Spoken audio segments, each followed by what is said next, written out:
വണ്ടി അങ്ങോട്ട് മാറ്റി ഒതുക്കിക്കോ, ഇറങ്ങിക്കോ. ഇല്ലേ അങ്ങോട്ട് ഒതുക്കിയിട്ട് ഇറങ്ങിക്കോ. ഏതൊരു സൈഡിൽ ഒതുക്കിയിട്ട് ഇറങ്ങി നിന്നോ.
എടുക്കാം കേട്ടോ.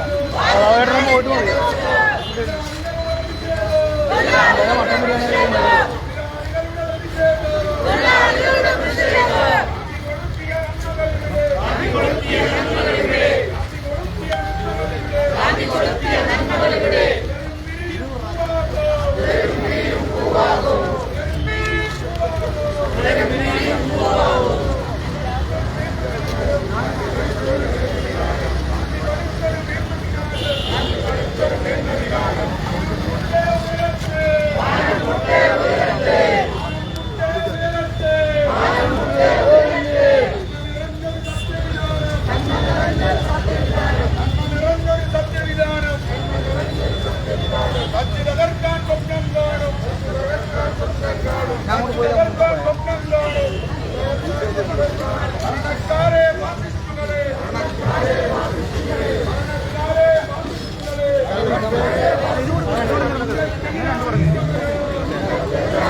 എല്ലാരും ഉണ്ടല്ലോ.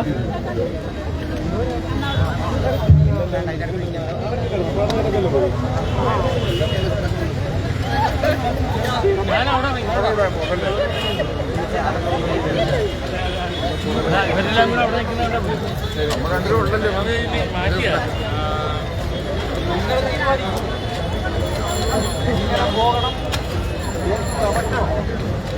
രണ്ടുപേരും കൂടെ കട്ടടത്തിൽ അങ്ങോട്ട് തന്നെ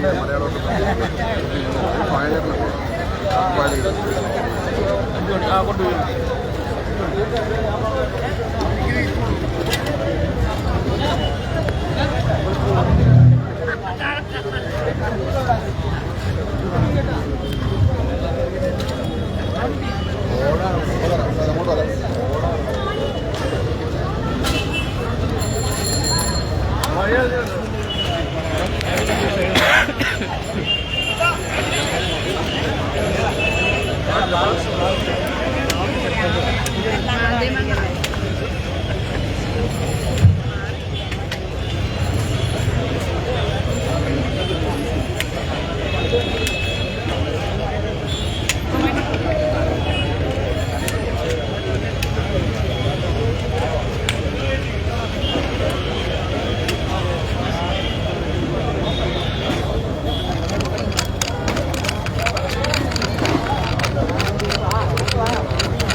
അല്ലേ ചെയ്ത് 1GB അല്ലേ ചെയ്ത്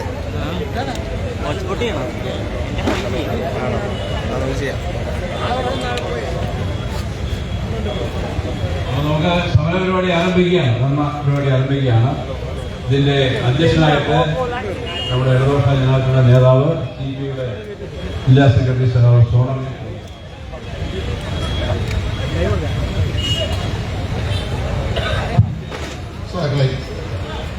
ഈ ധർണാ പരിപാടി ആരംഭിക്കുന്നു.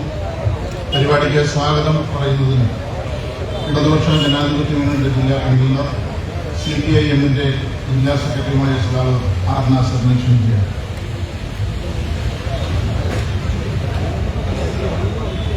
പ്രിയപ്പെട്ട യോഗാധ്യക്ഷൻ നമ്മുടെ LDFന്റെ നേതാവ് കൂടിയായിട്ടുള്ള സഖാവ് സോളമൻ, ഈ ധർണാ പരിപാടി ഉദ്ഘാടനം ചെയ്യാനിവിടെ എത്തിച്ചേർന്നിട്ടുള്ള സഖാവ് ME ജയരാജൻ, സഖാവ് TJ ആന്റലോസ് അടക്കമുള്ള സഹസിയ സുജാത അടക്കമുള്ള ഇടതുപക്ഷ ജനാധിപത്യങ്ങളുടെ നേതാക്കന്മാരെ, പ്രിയമുള്ള സഹാക്കളെ,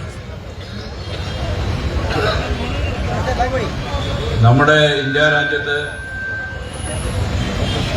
കോടിക്കണക്കിന് വരുന്ന തൊഴിലാളികൾക്ക് ആശ്വാസമായി പ്രവർത്തിച്ചുകൊണ്ടിരുന്ന ഒരു വലിയ പദ്ധതിയായിരുന്നു തൊഴിലുറപ്പ് പദ്ധതി. ആ തൊഴിലുറപ്പ് പദ്ധതി രൂപം കൊണ്ടത് എങ്ങനെയാണെന്ന് എല്ലാവർക്കും അറിയാം. ഒന്നാം UPA ഗവൺമെന്റ് കാലത്ത് കോമൺ മിനിമം പരിപാടി നടപ്പിലാക്കുന്നതിന്റെ ഭാഗമായിട്ടാണ് ഇടതുപക്ഷ പ്രസ്ഥാനങ്ങളും എല്ലാം ചേർന്ന് ഉള്ള ആ മുന്നണിയിൽ ഇങ്ങനെ ഒരു പദ്ധതി മുന്നോട്ട് വയ്ക്കുന്നതും ആ ഗവൺമെന്റ് കാലത്താണ് ഈ പദ്ധതി അംഗീകരിക്കുകയും ചെയ്യുന്നത്. അപ്പൊ നാളെ വരെ ഇന്ത്യ രാജ്യത്തുണ്ടായിരുന്ന ദാരിദ്ര്യ നിർമ്മാർജ്ജന പദ്ധതിയിൽ ഏറ്റവും ശ്രദ്ധേയമായ ഒരു പദ്ധതിയായി ഈ പദ്ധതി മാറി. ഭരണഘടനയുടെ പിൻബലം ഇതിനുണ്ടായിരുന്നു. പാർലമെന്റാണ് പാസ്സാക്കിയത്, നിയമം പാസ്സാക്കുക. അതിന്റെ അടിസ്ഥാനത്തിലാണ് ഈ പദ്ധതി നിലവിൽ വന്നത്. ആ നിലവിൽ വന്ന പദ്ധതിയെ പിന്നീട് വന്ന BJP ഗവൺമെന്റ് എങ്ങനെയും തകർക്കുന്നതിന് വേണ്ടിയുള്ള പരിശ്രമമാണ് നാളെ വരെ നടത്തിപ്പോകുന്നത്. ആ പദ്ധതി പ്രകാരം ഒരു വർഷം കുറഞ്ഞത് 100 ദിവസം തൊഴിൽ ദേശീയത്തിലുള്ള മുഴുവൻ പേർക്ക് കൊടുക്കണം. അതാണല്ലോ വ്യവസ്ഥ. ഒരിക്കൽ പോലും 100 ദിവസം തൊഴിൽ കൊടുക്കാൻ വേണ്ടിയിട്ട് അവർക്ക് കഴിഞ്ഞിരുന്നില്ല. ആ BJP ഗവൺമെന്റ് ഇപ്പോൾ അവരാഗ്രഹിച്ച പോലെ ആ പദ്ധതിയെ എങ്ങനെയും തീർക്കുക എന്ന ലക്ഷ്യത്തോടുകൂടി ഇപ്പോൾ ഒരു നിയമനിർമ്മാണം കൊണ്ടുവന്നിരിക്കുകയാണ്. മഹാത്മാഗാന്ധിയുടെ പേരതിൽ നിന്ന് മാറ്റി മാത്രമല്ല, ആ പദ്ധതി ഇനി മുന്നോട്ട് പോകാനേ കഴിയാത്ത സാഹചര്യത്തിലേക്കാണ് എത്തിയത്. പൂർണ്ണമായും കേന്ദ്ര ഗവൺമെന്റ് അനുവദിച്ചിരുന്ന പണം മുഴുവൻ അവര് സംസ്ഥാനവും കേന്ദ്രവും എന്ന രൂപത്തിലേക്ക് മാറ്റി തീർക്കുകയാണ്. 40-60 എന്നൊക്കെ പറഞ്ഞ് വരികയാണ്. അപ്പൊ ഉള്ള പണം പോലും നേരത്തെ തന്നെ പണം നീക്കിവെച്ച് വിനിയോഗിക്കുന്നില്ല. വലിയ പ്രതിസന്ധി നിൽക്കുമ്പോഴാണ് ഈ രൂപത്തിലേക്ക് ഒരു സാഹചര്യം വന്നത്. ഇത് വരുന്നത് ഇന്ത്യ രാജ്യത്ത് തുടർന്ന് പദ്ധതി ആകെ തകർക്കുന്ന രൂപത്തിലാണ്.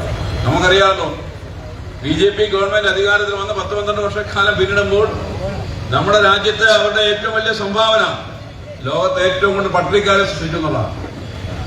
ഇത് ലോകത്തെ ഏറ്റവും കൂടുതൽ പട്ടിണിക്കാരുള്ള രാജ്യം നമ്മുടെ രാജ്യമാണ്.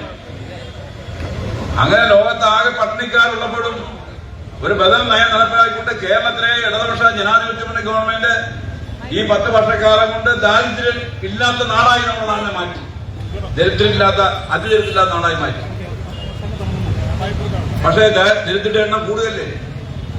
BJP ഗവൺമെന്റ് നയത്തിന്റെ ഫലമായി വന്നുകൊണ്ടിരിക്കല്ലേ? ഇപ്പോൾ അവര് പാസ്സാക്കിയിട്ടുള്ള 4 തൊഴിൽ നിയമങ്ങളുണ്ടല്ലോ, അതും കൂടെ നടപ്പിലാക്കുന്നതോടുകൂടി രാജ്യത്ത് പണിയെടുക്കുന്ന തൊഴിലാളികളെല്ലാം പട്ടിണിയിലേക്ക് പോകാൻ പോവാണ്. അവരും വലിയ പട്ടിണിയിലേക്ക് എത്തിച്ചേരും. അപ്പൊ പട്ടിണിക്കാരുടെ എണ്ണം ഇനി പെരുകും. അങ്ങനെ പട്ടിണിക്കാരുടെ എണ്ണം പെരുകി വരുന്ന ഒരു സാഹചര്യത്തിലാണ് ഈ പട്ടിണി വരുമ്പോഴും അത്യാവശ്യം ഭക്ഷണമെല്ലാം കഴിച്ച് മരിക്കാതെ കിടക്കുന്നത് ഈ തുടർ പദ്ധതി ഉള്ളതുകൊണ്ടാണ്. ലക്ഷക്കണക്കിന് ആൾക്കാർ അതും കൂടെ തകർന്നതോടുകൂടി നമ്മുടെ ഇന്ത്യ രാജ്യത്ത് പട്ടിണിക്കാരുടെ എണ്ണം കൂടുന്നു മാത്രമല്ല, പട്ടിണി മരണം കൂടാൻ പോകുകയാണ്. അപ്പൊ ഈ തൊഴിലുറപ്പ് പദ്ധതി ആ രൂപത്തിൽ തകർക്കാണ്. ഇത് അനുവദിച്ചു കൊടുക്കാൻ പാടില്ല, ഇത് അംഗീകരിക്കാൻ പാടില്ല. അതുകൊണ്ട് തന്നെ ഇതിനെതിരായിട്ടുള്ള അതിശക്തമായ പ്രതിഷേധം ഇപ്പോൾ തന്നെ ദേശവ്യാപകമായി ഉയർന്നു വന്നിട്ടുണ്ട്. ആ പ്രക്ഷോഭ സമരം, ഈ തീരുമാനം, ഇപ്പോൾ പാസാക്കിയ നിയമം പിൻവലിച്ച് തൊഴിലുറപ്പ് പദ്ധതിയെ സംരക്ഷിച്ച് നിലനിർത്താൻ കഴിയുന്ന രൂപത്തിലേക്കുള്ള സമീപനം കേന്ദ്ര ഗവൺമെന്റ് എടുക്കുന്നവരെ ഈ പ്രക്ഷോഭ സമരമായിട്ട് നമുക്ക് മുന്നോട്ട് പോകേണ്ടതുണ്ട്. കാരണം ഇത് വേറൊന്നുമല്ല, പട്ടിണി കിടന്ന് മരിക്കാൻ മനസ്സില്ല. പട്ടിണിയിൽ നിന്ന് പട്ടിണിയിലേക്ക് തള്ളിവിടുന്ന ഈ സമീപനം അവസാനിപ്പിക്കണം. പട്ടിണി കിടന്ന് മരിക്കാതെ ജീവിക്കുന്നത് ഈ തൊഴിലുറപ്പ് പദ്ധതി കൊണ്ടാണ്. ആ തൊഴിലുറപ്പ് പദ്ധതിയെ സംരക്ഷിച്ചേ പറ്റൂ. അത് രാജ്യത്തെ മഹാഭൂരിപക്ഷം ജനങ്ങളുടെ ജീവിതം മുന്നോട്ട് കൊണ്ടുപോകാൻ അനിവാര്യമാണ്. അപ്പൊ അതുകൊണ്ട് ഈ സമരം എന്ന് പറഞ്ഞാൽ ജീവിക്കാൻ വേണ്ടിയൊരു സമരമാണ്. പട്ടിണി കിടന്ന് മരിക്കാൻ ഞങ്ങൾക്ക് മനസ്സില്ല. ഈ നിയമം ഞങ്ങൾ പാർലമെന്റ് പാസാക്കി, 1ാം UPA ഗവൺമെന്റ് കാലത്ത് നടപ്പിലാക്കിയ ഈ നിയമം, ആ നിയമം നടപ്പിലാക്കാൻ മാത്രമല്ല, ആ നിയമത്തിന്റെ അടിസ്ഥാനത്തിൽ ഓരോ വർഷവും കൃത്യമായി പണം നീക്കിവെച്ച് കുറഞ്ഞതൊരു 10-200 ദിവസമെങ്കിലും തൊഴിലുറപ്പ് തൊഴിലാളികൾക്ക് തൊഴിൽ കൊടുക്കാനുള്ള അവസരം ഉണ്ടാകണം എന്ന് ആവശ്യപ്പെട്ടുകൊണ്ടാണ് ഈ പ്രക്ഷോഭ സമരം ആരംഭിച്ചിട്ടുള്ളത്. ഇവിടെ ഇപ്പം ഇടതുപക്ഷ ജനാധിപത്യ മുന്നണിയുടെ നേതൃത്വത്തിൽ ഇതൊരു സൂചനാ സമരം മാത്രമാണ്, സൂചനാ ധർണയാണ്. ഇത് ഇവിടെ കൊണ്ട് അവസാനിക്കുന്നില്ല. ഈ നിയമം പിൻവലിക്കുന്നതിനും വരെയുള്ള ഉജ്ജ്വലമായ പ്രക്ഷോഭ സമരങ്ങളായി വരും ദിവസങ്ങളിൽ ഇന്ത്യ രാജ്യത്ത് ഈ തൊഴിലുറപ്പ് തൊഴിലാളികളുടെയും അതേപോലെ കർഷക തൊഴിലാളികളുടെയും അതേപോലെ തൊഴിലാളികൾ പ്രസ്ഥാനങ്ങളുടെ എല്ലാം നേതൃത്വത്തിലുള്ള വലിയ പ്രക്ഷോഭ സമരങ്ങൾ അലയടിച്ചുയരാൻ പോവുകയാണ്. ആ പ്രക്ഷോഭ സമരത്തിൽ നാന്ദി കുറിച്ചുകൊണ്ടാണ് ഇടതുപക്ഷ ജനാധിപത്യ മുന്നേറ്റത്തിൽ ഇങ്ങനെ ഒരു സമരം നമ്മൾ ധർണ പരിപാടി നമ്മൾ പ്ലാൻ ചെയ്തത്. ഈ ധർണ പരിപാടിയിൽ അധ്യക്ഷം വഹിക്കുന്നത് CPIയുടെ ജില്ലാ സെക്രട്ടറി സഖാവ് സോളമനാണ്. സഖാവിനെ ഊഷ്മളമായി പരിപാടിയിലേക്ക് സ്വാഗതം ചെയ്യുകയാണ്. സഖാവ് MV ജയരാജൻ CPMന്റെ സംസ്ഥാന സെക്രട്ടേറിയറ്റ് അംഗമാണ്, CITയുടെ നേതാവാണ്. ആയവായിട്ടുള്ള സഖാവ് MV ജയരാജൻ സഖാവ് ഇത് ഉദ്ഘാടനം ചെയ്യാൻ വേണ്ടി ഇവിടെ എത്തിച്ചേർന്ന സഖാവ് MV ജയരാജൻ ex-MLA സഖാവിനെ ഈ ചടങ്ങിലേക്ക് സ്വാഗതം ചെയ്യുകയാണ്.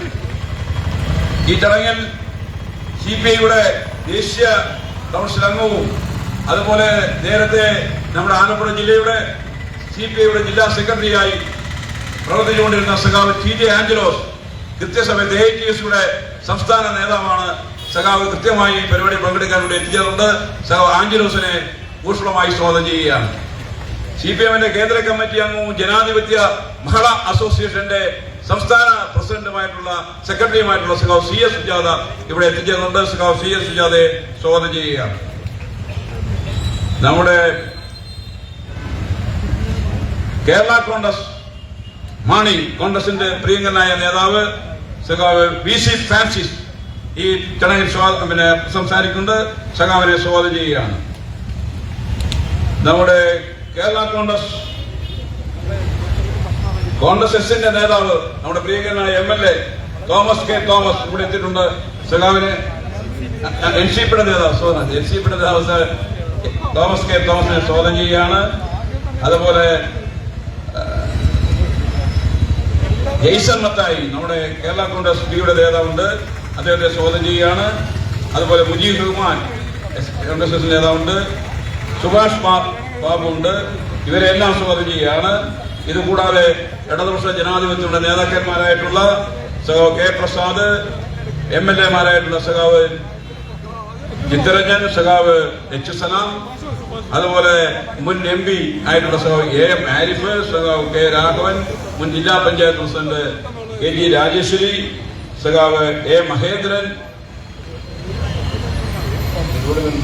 അങ്ങനെ ഒരുപാട് ഇടതുപക്ഷ ജനാധിപത്യത്തിന്റെ നേതാക്കന്മാർ ആയിട്ടുള്ള സഖാക്കൾ ഈ ധർണയിൽ പങ്കെടുക്കുന്നുണ്ട്. ഇതിന് നേതൃത്വം നൽകുന്നുണ്ട്.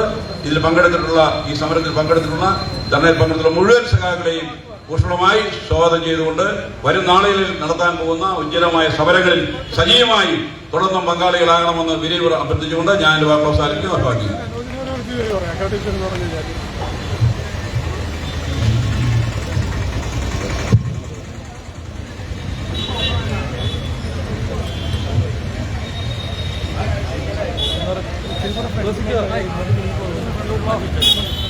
ഫ്രണ്ടിലേക്ക് വലിച്ചു ഫ്രണ്ടിലേക്ക് വലിച്ചു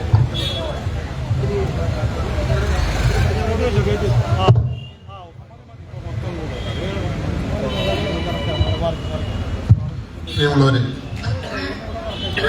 ഇടതുപക്ഷ ജനാധിപത്യങ്ങളുടെ ധാരാളം നേതാക്കൾ ഈ ധർണയിൽ പങ്കെടുത്ത് സംസാരിക്കുന്നുണ്ട്. അതുകൊണ്ട് അധ്യക്ഷന്റെ പ്രസംഗം ഇല്ല.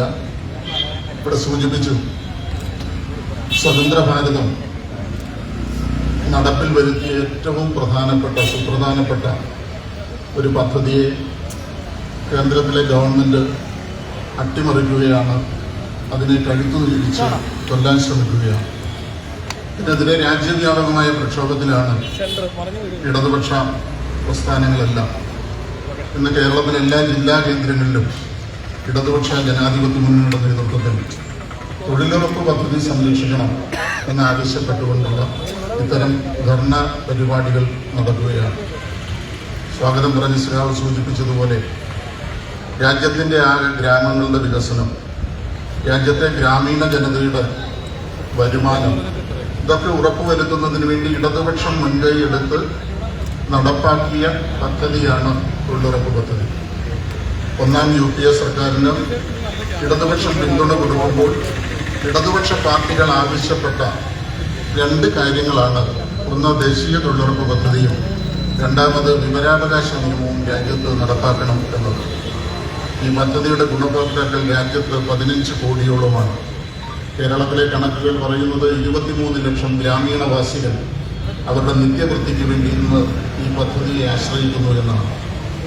ഈ പദ്ധതിയാണ് കേവലം ഒരു പേരുമാറ്റം മാത്രമല്ല, അതിന്റെ ഘടനയിൽ ഘടനാപരമായ മാറ്റം വരുത്തിക്കൊണ്ട് ഈ പദ്ധതിയെ ഇല്ലായ്മ ചെയ്യുവാനുള്ള ശ്രമമാണ്. ഗാന്ധിജിയുടെ പേര് മാറ്റുന്നു എന്നത് മാത്രമല്ല പുതിയ നിയമത്തിന്റെ പ്രത്യേകത. ഈ പദ്ധതി തന്നെ രാജ്യത്ത് ഇല്ലാതാക്കാൻ ശ്രമിക്കുകയാണ്. തൊഴിലുറപ്പ് പദ്ധതി എന്ന് പറയുമ്പോൾ ആ പേരിലുണ്ട് തൊഴിലിന് ഗ്യാരണ്ടി ഉണ്ട്, ഉറപ്പുണ്ട്. എന്നാൽ പുതിയ പദ്ധതി പ്രകാരം തൊഴിലിന് ഉറപ്പില്ല. യാതൊരു ഉറപ്പും തൊഴിലിനില്ല. എത്ര ദിവസം രാജ്യത്ത് ഗ്രാമീണ ജനതയ്ക്ക് തൊഴിൽ നൽകും എന്ന് ഈ പുതിയ നിയമത്തിൽ യാതൊരു വിധമായ ഉറപ്പും പറയുന്നില്ല. കാർഷിക മേഖലയിലെ കാർഷിക വൃത്തിയിൽ ഏർപ്പെടുന്ന 60 ദിവസങ്ങളിൽ രാജ്യത്ത് തൊഴിലുറപ്പ് പദ്ധതി നിർത്തിവെക്കാൻ അവകാശമുണ്ട്. ഇഷ്ടപ്പെട്ട പദ്ധതികൾ തിരഞ്ഞെടുക്കാൻ, ഇഷ്ടപ്പെട്ട പ്രദേശങ്ങളിൽ മാത്രം നടപ്പാക്കാൻ പ്രത്യേക കമ്മിറ്റികൾ നിലവിൽ വരുന്നു. എല്ലാ അർത്ഥത്തിലും തൊഴിലുറപ്പ് പദ്ധതിയുടെ സത്ത ഇല്ലാതാക്കുന്ന പുതിയ ഭേദഗതിയാണ് പാർലമെന്റിൽ BJP നടപ്പാക്കിയത്. ഇതിനെതിരെയാണ് രാജ്യവ്യാപകമായി രാജ്യത്തിന് ദ്രോഹമായ കർഷക നയങ്ങൾ നടപ്പാക്കിയപ്പോൾ കർഷക പ്രസ്ഥാനങ്ങൾ രാജ്യത്ത് നടപ്പാക്കിയ ഉജ്ജ്വല സമരങ്ങളുടെ മാതൃകയിൽ രാജ്യത്താകമാനം ഈ വിഷയത്തിലും സമരങ്ങൾ ഉയർന്നു വരികയാണ്. അതിൻ്റെ ആദ്യപടിയാണ് നാസർ സൂചിപ്പിച്ചതുപോലെ ഈ സമര പരിപാടി. ഇനിയുള്ള നാളുകളിൽ ഇടതുപക്ഷ ജനാധിപത്യ മുന്നണിയുടെ നേതൃത്വത്തിൽ ഈ പദ്ധതിയെ സംരക്ഷിക്കുന്നതിന് വേണ്ടി ഉജ്ജ്വലമായ പ്രക്ഷോഭങ്ങളാണ് കേരളത്തിലും രാജ്യത്താകമാനവും ഉയർന്നു വരാൻ പോകുന്നത്. ഈ ധർണാ സമരത്തിന്റെ ഈ പുതിയ നിയമത്തിന്റെ ഉയർത്തുന്ന വിഷയങ്ങളെക്കുറിച്ച് ഈ ധർണയുടെ ഉദ്ദേശ ലക്ഷ്യങ്ങളെക്കുറിച്ചും വളരെ വിശദമായി പ്രതിപാദിച്ചുകൊണ്ട് ഈ ധർണ ഉദ്ഘാടനം ചെയ്യുന്നതിന് കമ്മ്യൂണിസ്റ്റ് പാർട്ടി ഓഫ് ഇന്ത്യ മാർക്സിസ്റ്റിന്റെ സംസ്ഥാന സെക്രട്ടേറിയറ്റിനും CITUവിന്റെ നേതാവുമായ സഖാവ് MV ജയരാജനെ ക്ഷണിക്കുകയാണ്.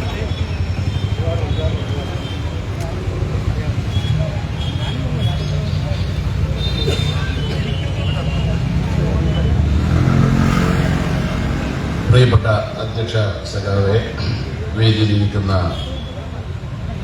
ഇടതുപക്ഷ ജനാധിപത്യ മുന്നണി നേതാക്കളെ, സഹോദരി സഹോദരന്മാരെ, സുഹൃത്തുക്കളെ, ഇടതുപക്ഷമാണ് തൊഴിലുറപ്പ് പദ്ധതിയുടെ സ്ഥാപകരെങ്കിൽ തൊഴിലുറപ്പ് പദ്ധതിയുടെ അന്തകരായി BJP മാറുകയാണ്. ഇവിടെ വ്യക്തമാക്കിയതുപോലെ 2004 ഒന്നാം UPA ഗവൺമെന്റ് അധികാരത്തിൽ വന്നപ്പോൾ 2005 നിയമപരിരക്ഷയോടുകൂടി ഗ്രാമീണ ജനതയ്ക്ക് തൊഴിൽ നൽകാനുള്ള ഉത്തരവാദിത്തം ഏറ്റെടുത്ത് കേന്ദ്ര സർക്കാർ ഒരു പദ്ധതി ആവിഷ്കരിക്കുന്നു. ഇടതുപക്ഷത്തിൻ്റെ ഇടപെടലിൻ്റെ ഫലമായിട്ടാണ് ഈ തൊഴിലുറപ്പ് പദ്ധതി നിയമം കൊണ്ടുവന്നത്. അത് മഹാത്മാഗാന്ധിയുടെ പേരിലാണ്. മഹാത്മാഗാന്ധി ദേശീയ ഗ്രാമീണ തൊഴിലുറപ്പ് പദ്ധതി നിയമം എന്ന നിലയിലാണ് അന്ന് നിയമം കൊണ്ടുവരുന്നത്. ഗ്രാമീണ ജനത തൊഴിലില്ലാതെ പട്ടിണിയിലേക്ക് തള്ളിവിടുമ്പോൾ അതിനൊരു പരിരക്ഷയാണ് ഈ നിയമം. ഒരു വർഷം 100 തൊഴിൽ ദിനമെങ്കിലും ഗ്രാമീണ ജനതയ്ക്ക് നൽകണമെന്നതായിരുന്നു കാഴ്ചപ്പാട്. 2014 BJP അധികാരത്തിൽ വന്നതോടെ തൊഴിലുറപ്പ് പദ്ധതിയുടെ കടക്കൽ കത്തിവെക്കുന്ന നടപടിക്ക് തുടക്കമായി. ഫണ്ടും ലേബർ ബജറ്റും വെട്ടിക്കുറക്കാൻ തുടങ്ങി. ആദ്യമൊക്കെ 300 കോടി തൊഴിൽ ദിനങ്ങൾ സൃഷ്ടിക്കാൻ കഴിഞ്ഞിരുന്നുവെങ്കിൽ അത് 200 അതിൽ താഴെയായും മാറി. കഴിഞ്ഞ 2-3 വർഷക്കാലത്തെ കണക്കുകൾ മാത്രം നോക്കിയാൽ വർഷത്തിൽ 52 തൊഴിൽ ദിനങ്ങളാണ് 2022-23 വർഷം രാജ്യത്താകെ ശരാശരി നൽകിയതെങ്കിൽ ഇക്കഴിഞ്ഞ വർഷം അത് 38 കുറയുകയാണ്. വർഷം കൂടുന്തോറും തൊഴിൽ ദിനങ്ങൾ കൂടുകയല്ല കുറയുകയാണ് എന്നത് വ്യക്തമാക്കുന്നത് മറ്റൊന്നുമല്ല, തൊഴിലുറപ്പ് പദ്ധതിയെ കാലക്രമേണ ഇല്ലാതാക്കുക എന്ന ലക്ഷ്യമാണ് മോഡി സർക്കാരിനുണ്ടായിരുന്നത്. 2014 മോഡി അധികാരത്തിൽ വന്നതിന് ശേഷം 2015 നിയമസഭയിൽ പാർലമെന്റിൽ നടത്തിയ ഒരു പ്രസംഗത്തിൽ അദ്ദേഹം പറഞ്ഞത് തൊഴിലുറപ്പ് പദ്ധതി എന്നത് മാസത്തിൽ ഏതാനും ദിവസങ്ങൾ കുഴി കുത്തുന്ന പണിയാണ് എന്നാണ്. പരിഹസിക്കുകയായിരുന്നു. മഹാത്മാഗാന്ധിയുടെ പേരിനോട് BJPക്ക് അലർജിയുണ്ട് എന്നുള്ളത് എല്ലാവർക്കും അറിയാം. പക്ഷെ ഗ്രാമീണ ജനതയെ പട്ടിണിയിൽ നിന്ന് മാറ്റുന്ന ഒരു പദ്ധതിയോട് എന്തിനാണ് ഈ ചതുർത്ഥി കാണിക്കുന്നത്? മഹാത്മാഗാന്ധിയുടെ ഘാതകരോടൊപ്പമാണ് ഇന്ന് അധികാരത്തിലിരിക്കുന്ന BJP എന്നത് ചരിത്രം പഠിക്കുന്ന എല്ലാവർക്കും അറിയാവുന്ന ഒരു വസ്തുതയാണ്. ഗാന്ധിജിക്ക് പകരം പാർലമെന്റിൽ തന്നെ ഗാന്ധി കൊലക്കേസിലെ 7ാം പ്രതിയായ സവർക്കറുടെ ഫോട്ടോ അവിടെ സ്ഥാപിക്കുന്നവർക്ക് ഗാന്ധിജിയോട് കൂറില്ല, ഗാന്ധിജിയെ കൊല്ലുന്നവരോടാണ് കൂടുതൽ. അതുകൊണ്ട് തന്നെ ഈ തൊഴിലുറപ്പ് പദ്ധതിയുടെ നാമമാണ് പ്രശ്നമെങ്കിൽ ഗാന്ധി വധം വീണ്ടും നിങ്ങൾ നടത്തുന്നു എന്ന് മാത്രമേ പറയാൻ കഴിയുള്ളൂ. ഗാന്ധിജിയെ വീണ്ടും വീണ്ടും കൊല്ലുകയാണ് RSSകാർ. കാരണം കൊല ചെയ്യപ്പെട്ട ഗാന്ധിയേക്കാൾ, രക്തസാക്ഷിയായ ഗാന്ധിയേക്കാൾ ജനങ്ങളുടെ മനസ്സിൽ എന്നുമുള്ള ഗാന്ധിയെയാണ് RSS ഭയപ്പെടുന്നത്. ആ ഭയമാണ് ഗാന്ധിജിയുടെ പേരിൽ അറിയപ്പെടുന്ന ഒരു പദ്ധതിയെ തന്നെ ഇല്ലാതാക്കുന്നത്. ഗ്രാമങ്ങളാണ് നമ്മുടെ രാജ്യത്തിന്റെ ഏറ്റവും പ്രധാനപ്പെട്ട അടിത്തറ ശക്തമാക്കേണ്ട ഒരു മേഖലയെന്ന് സ്വാതന്ത്ര്യ സമര സേനാനികൾ മാത്രമല്ല, സ്വാതന്ത്ര്യാനന്തര ഇന്ത്യയിൽ എല്ലാ ഭരണാധികാരികളും ആവർത്തിച്ചു പറയുന്നതാണ്.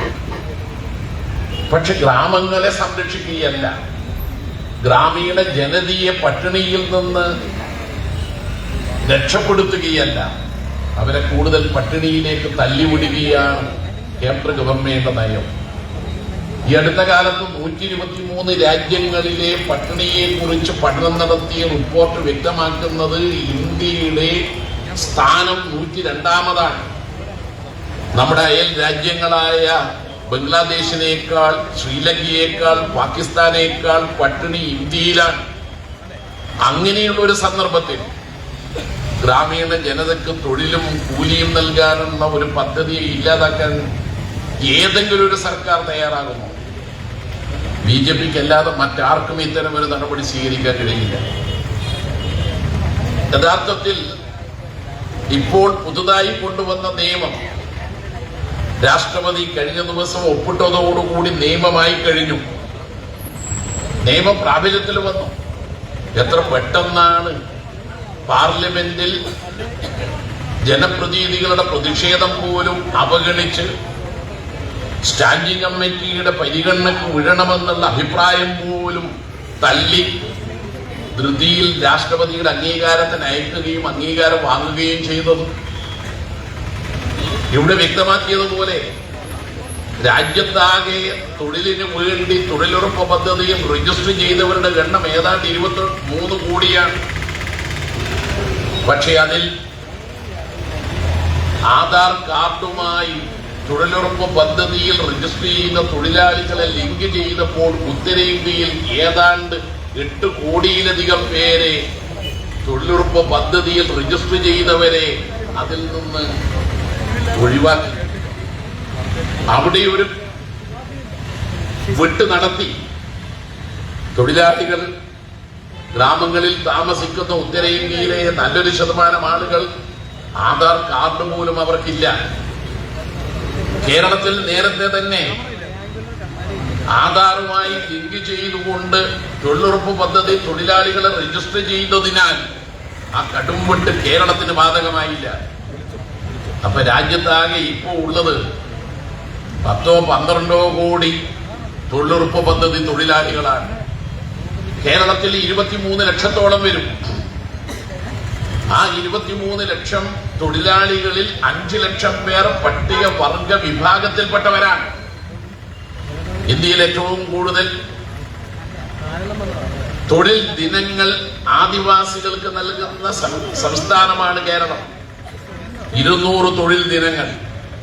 ഇന്ത്യയിൽ മറ്റൊരിടത്തും 200 തൊഴിൽ ദിനങ്ങൾ നൽകുന്ന സംസ്ഥാനമില്ല തൊഴിലുറപ്പ് പദ്ധതിയിൽ. ഇന്ത്യയിൽ 100 ദിനം തൊഴിൽ പൂർത്തീകരിക്കുന്ന 3.5 ലക്ഷത്തോളം വരുന്ന തൊഴിലുറപ്പ് തൊഴിലാളികൾ കേരളത്തിലാണ്. അവർക്ക് സംസ്ഥാന സർക്കാർ മാത്രം നൽകുന്നതാണ് 1200 രൂപ വീതം പ്രത്യേക അലവൻസ്. ഇതുപോലെ കേരളത്തിൽ തൊഴിലുറപ്പ് പദ്ധതി കാര്യക്ഷമമായി നടപ്പാക്കുന്നതിന്റെ ഭാഗമായി ചില പുതിയ പദ്ധതികൾ സംസ്ഥാനതല സമിതി അംഗീകരിക്കുകയും ലേബർ ബജറ്റിനോടൊപ്പം ഉൾപ്പെടുത്തുകയും അത് കേന്ദ്ര എംപവേർഡ് കമ്മിറ്റിയുടെ അംഗീകാരം തേടുകയും ചെയ്തപ്പോ അതൊരു പുതിയ മാതൃകയായി. അതുപ്രകാരമാണ് കേരളം ഇപ്പോൾ കാർഷിക മേഖലയിൽ തൊഴിലുറപ്പ് പദ്ധതി തൊഴിലാളികൾ തൊഴിലെടുക്കുന്നത്. അതിനെ സംഘപരിവാർ നേതാക്കൾ പരിഹസിച്ചു. പരിഹസിച്ചത് എങ്ങനെയാണെന്നറിയോ? ഒരു കൂട്ടം സമ്പന്നരായ കൃഷിക്കാർക്ക് വേണ്ടിയാണ് തൊഴിലുറപ്പ് പദ്ധതി തൊഴിലാളികളെ കൊണ്ട് ജോലി ചെയ്യിക്കുന്നത് എന്നാണ്. തികച്ചും അവാസ്തവമാണത്. കൃഷിക്കാർക്ക് കാർഷികോൽപ്പന്നങ്ങൾക്ക് ന്യായമായ വില കിട്ടാത്തതിന്റെ ഫലമായി ആത്മഹത്യയിലേക്ക് തള്ളിവിടപ്പെടുമ്പോൾ ഒരാശ്വാസമാണ് തൊഴിലുറപ്പ് പദ്ധതി. മണ്ണ് ജല സംരക്ഷണ പദ്ധതികളും കാർഷിക മേഖലയിൽ പ്രത്യേകമായി പരിരക്ഷ വേണ്ടുന്ന പ്രവൃത്തികളും. ഇനിയിപ്പോ തൊഴിലുറപ്പ് പദ്ധതിയിൽ ഏത് പദ്ധതി എന്ന് തീരുമാനിക്കാനുള്ള അവകാശം നമ്മുടെ സംസ്ഥാനങ്ങൾക്കില്ല. ഇനി അവിടുന്ന് തീരുമാനിക്കും. പ്രധാനമന്ത്രി പ്രത്യേകമായി നിയോഗിക്കുന്ന ഒരു സംവിധാനമാണ് ഇനി മുതൽ തൊഴിലുറപ്പ് പദ്ധതിയിൽ ഉൾപ്പെടുത്തേണ്ട പദ്ധതികൾ ഏതെന്ന് നിർണയിക്കുന്നത്. അതാണ് ഇനി വരാൻ പോകുന്നത്. അതേറ്റവും വലിയ ആപത്താണ് സൃഷ്ടിക്കുക. അതുകൊണ്ടാണ് ഞാൻ പറയുന്നത്, തൊഴിലുറപ്പ് പദ്ധതിയെ തൊഴിലറക്കുന്ന പദ്ധതിയാക്കി മാറ്റുകയാണ് ഈ BBG-RAM എന്ന് പറയുന്ന പദ്ധതി. അതിന്റെ പേര് കേന്ദ്ര ഗവൺമെന്റ് മാറ്റേണ്ടിയിരിക്കുന്നു. BBG എന്ന പദ്ധതിയാക്കിയിട്ട് മാറ്റണം. കാരണം അറക്കുന്ന കൂട്ടത്തിലാണ് ഗോഡ്സെ, മനുഷ്യരെ കശാപ്പ് ചെയ്യുന്ന കൂട്ടത്തിലാണ് ഗോഡ്സെ. അറക്കുന്നവരുടെ കൂട്ടത്തിൽപ്പെടുന്നവരായി ഇന്നിപ്പോ RSS നയിക്കുന്ന BJP മാറി. അതുകൊണ്ടാണ് തൊഴിലിന് ഉറപ്പ് നൽകുകയല്ല, തൊഴിൽ അറക്കുന്നതാണ് എന്നീ പദ്ധതിയെ പറ്റി വിശേഷിപ്പിക്കേണ്ടി വരുന്നത്. കേന്ദ്ര ഗവൺമെന്റ് ഓരോ സംസ്ഥാനത്തും അതിന്റെ സവിശേഷതകൾ കണക്കിലെടുക്കാതെയാണ് പദ്ധതികൾ തയ്യാറാക്കുക. അങ്ങനെ വരുമ്പോ നമ്മുടെ സംസ്ഥാനം മണ്ണ് ജല സംരക്ഷണവും കാർഷിക വൃത്തിയും എല്ലാം കണക്കിലെടുത്തുകൊണ്ട് തയ്യാറാക്കുന്ന പദ്ധതികൾക്ക് ഇനി അംഗീകാരം ഉണ്ടാവില്ല. മനുഷ്യന് പ്രയോജനം ചെയ്യുന്ന പദ്ധതി അല്ലാതെ ഓരോ സംസ്ഥാനത്തിന്റെ ഈ സവിശേഷതകൾക്കനുസരിച്ചുള്ള പദ്ധതി അല്ലാതെ പദ്ധതി തയ്യാറാക്കിയിട്ട് എന്താ കാര്യം? മാത്രമല്ല, ഇതിൽ ഗ്രാമസ്വരാജ് എന്ന് പറയുന്ന കാഴ്ചപ്പാടിന് വിരുദ്ധവുമാണ്. ഗ്രാമങ്ങളിലാണ് ആസൂത്രണം. അതാണ് അധികാര വികേന്ദ്രീകരണത്തിന്റെ ഏറ്റവും പ്രധാനപ്പെട്ട കാതൽ. അതുകൊണ്ടാണ് അധികാര വികേന്ദ്രീകരണ നിയമം കേരളത്തിൽ നടപ്പാക്കുന്ന ഘട്ടത്തിൽ 1996 ഇടതുപക്ഷ ഗവൺമെന്റ് അന്ന് തദ്ദേശ മന്ത്രിയായിരുന്ന പാലോളി മുഹമ്മദ് കുട്ടി 45 നിയമങ്ങൾ ഭേദഗതി ചെയ്തുകൊണ്ട് സമഗ്രമായ അധികാര വികേന്ദ്രീകരണവും ജനകീയ ആസൂത്രണവും ഈ കേരളത്തിൽ കൊണ്ടുവന്നത്. അതിലേറ്റവും പ്രധാനപ്പെട്ട ഒന്നാണ് ഗ്രാമസഭ, വാർഡ് സഭ. ജനങ്ങൾ ഒത്തുകൂടുന്ന ഗ്രാമസഭകളിൽ നിന്നാണ് പദ്ധതികൾക്ക് രൂപം നൽകുന്നത്. ഇനി മുതൽ അതുണ്ടാവില്ല. അതുകൊണ്ട് ഇപ്പോൾ കേരളത്തിൽ തദ്ദേശ തെരഞ്ഞെടുപ്പ് കഴിഞ്ഞ പശ്ചാത്തലത്തിൽ ആദ്യത്തെ ഗ്രാമസഭാ യോഗം ചേരുമ്പോൾ തന്നെ കേന്ദ്ര ഗവൺമെന്റിന്റെ തൊഴിലുറപ്പ് പദ്ധതിയെ തകർക്കുന്ന ഈ പുതിയ നിയമം റദ്ദാക്കണമെന്ന് ആവശ്യപ്പെടുന്ന പ്രമേയമാണ് കേരളം ഒറ്റക്കെട്ടായി പാസാക്കേണ്ടത്. ഇതിലൊരു രാഷ്ട്രീയവുമില്ല. എല്ലാ രാഷ്ട്രീയത്തിലും പെട്ടവർ യോജിക്കുന്ന ഒരു കാര്യമാണ്. നേരത്തെ ഈ പദ്ധതി 2005 നടപ്പാക്കുമ്പോൾ ആരംഭിക്കുമ്പോൾ ഈ പദ്ധതിയുടെ മുഴുവൻ തുകയും കേന്ദ്ര സർക്കാരാണ് അനുവദിച്ചത്. എല്ലാ ചെലവും കേന്ദ്ര സർക്കാരാണ്. പിന്നീട് പദ്ധതിക്ക് വേണ്ടിയിട്ട് ചില ഉപകരണങ്ങൾ വാങ്ങേണ്ടി വരുമ്പോൾ, മെറ്റീരിയൽസ് വാങ്ങേണ്ടി വരുമ്പോൾ അതിനുള്ള തുക സംസ്ഥാനം വഹിക്കണമെന്നായി തീരുമാനം. അത് ചെറിയ തുക സംസ്ഥാനം ഓരോ പദ്ധതിയുടെയും പ്രത്യേകതകൾ നോക്കിയിട്ട് വാങ്ങേണ്ടി വരും. അതിന് സംസ്ഥാന സർക്കാർ അനുവദിക്കാം. പക്ഷെ ഇപ്പോ ഈ പദ്ധതിയുടെ 60% കേന്ദ്ര സർക്കാരും 40% സംസ്ഥാന സർക്കാരും എന്ന് പറയുമ്പോൾ കേരളത്തിന് പ്രതിവർഷം 1500 മുതൽ 2000 കോടി രൂപ വരെ അധിക ചെലവുണ്ടാവുകയാണ്.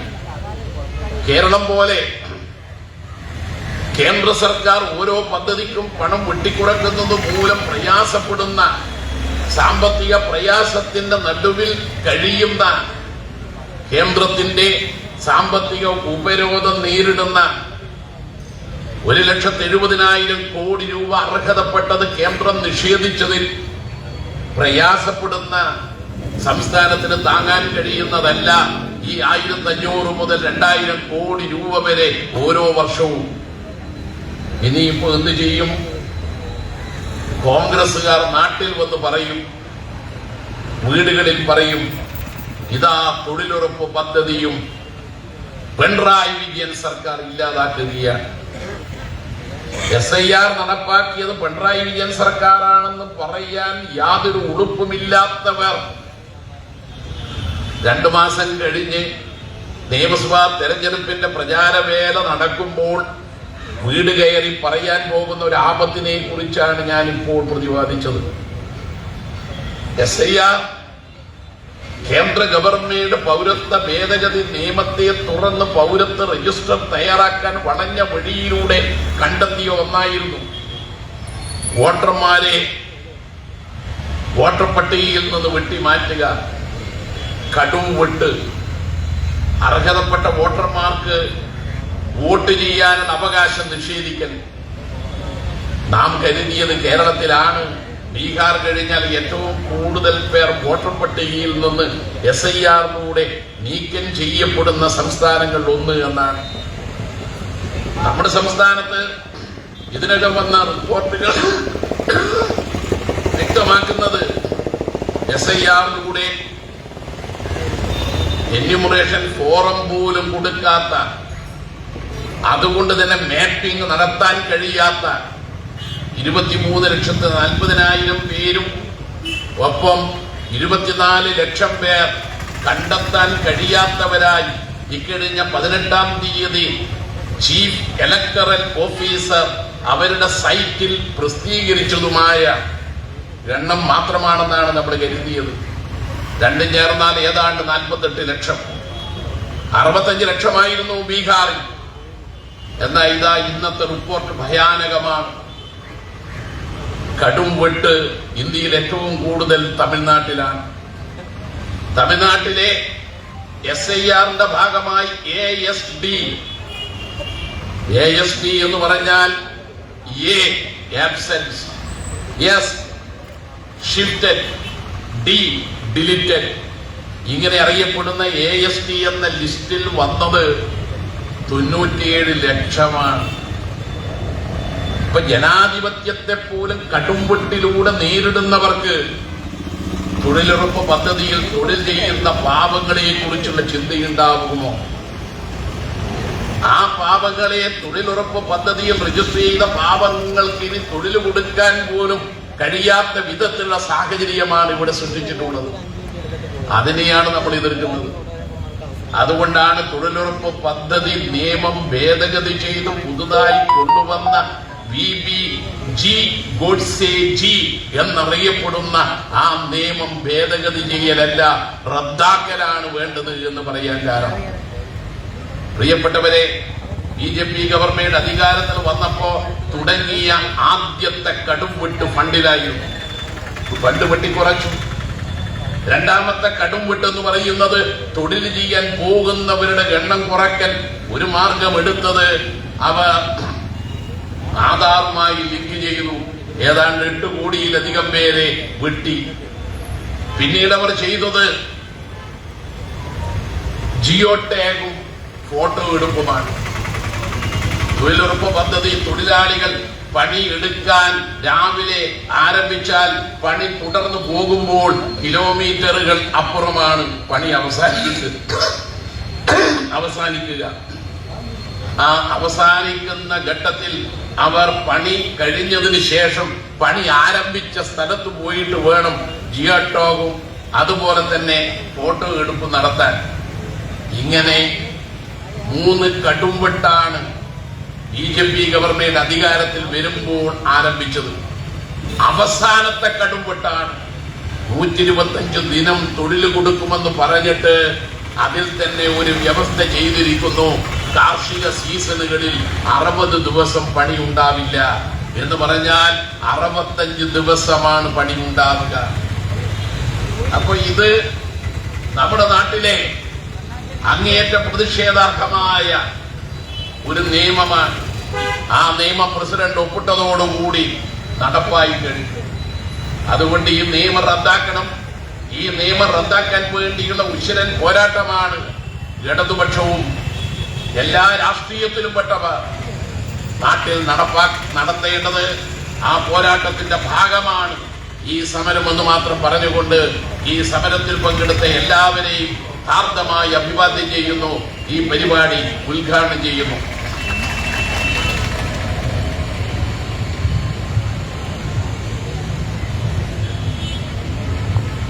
അടുത്തതായി CPIയുടെ സംസ്ഥാന എക്സിക്യൂട്ടീവ് അംഗവും AITUCയുടെ സംസ്ഥാന പ്രസിഡന്റുമായ സഖാവ് TJ ആൻഡ്രസ്.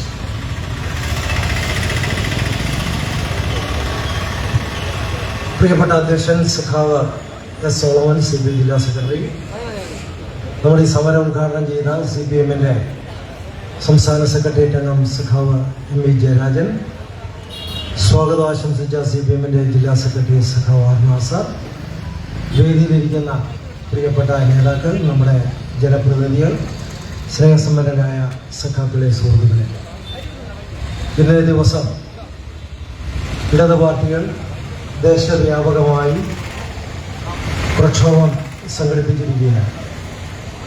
കേരളത്തിൽ ഇടതുപക്ഷ ജനാധിപത്യ മുന്നണി എല്ലാ ജില്ലാ കേന്ദ്രങ്ങളിലും ഇത്തരം ഒരു സമരമാണ് തീരുമാനിച്ചിരിക്കുന്നത്. സാമൂഹിക മാധ്യമങ്ങൾ ശ്രദ്ധിക്കുന്ന നിങ്ങൾക്ക് മനസ്സിലാകും, രാജ്യവ്യാപകമായി ശക്തമായ പ്രതിഷേധമാണ് ഇന്നത്തെ ദിവസം അലയടിച്ചു വരുന്നത്. ഇന്ന് നമ്മുടെ രാജ്യത്തെ കേന്ദ്ര ട്രേഡ് യൂണിയനുകൾ ഡൽഹിയിൽ യോഗം ചേർന്ന് ഫെബ്രുവരിയിലെ ദേശീയ പണിമുടക്കിന്റെ തീയതി പ്രഖ്യാപിക്കുകയാണ്. വിവിധ സംസ്ഥാനങ്ങളിൽ ഇടതു പാർട്ടികളും ട്രേഡ് യൂണിയനുകളും അതിശക്തമായ സമരം തുടർന്ന് നടത്തുന്നതിന് തീരുമാനിച്ചിട്ടുണ്ട്.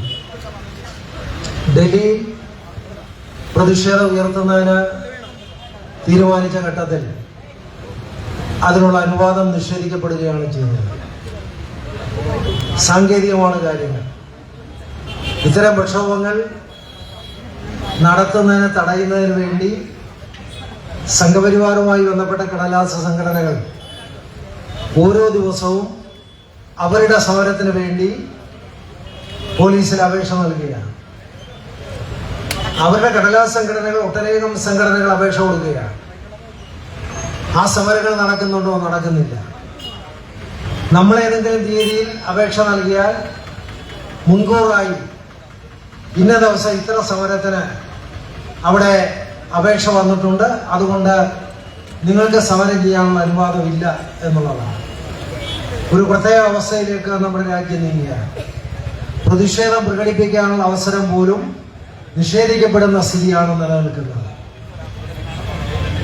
ഇവിടെ പറഞ്ഞു, ഒന്നാം UPA ഗവൺമെന്റിൽ 63 ഇടതുപക്ഷ അംഗങ്ങൾ, ഏറ്റവും മികച്ച അംഗസംഖ്യ ഉണ്ടായിരുന്ന ഒരു കാലഘട്ടമാണ്. അവരുടെ പിന്തുണയോടുകൂടി കോമൺ മിനിമം പ്രോഗ്രാം തയ്യാറാക്കുന്ന ഘട്ടങ്ങളിൽ ഇടതുപക്ഷ മന്ത്രിസഭയിൽ പങ്കാളികളാകുന്നില്ല. പക്ഷേ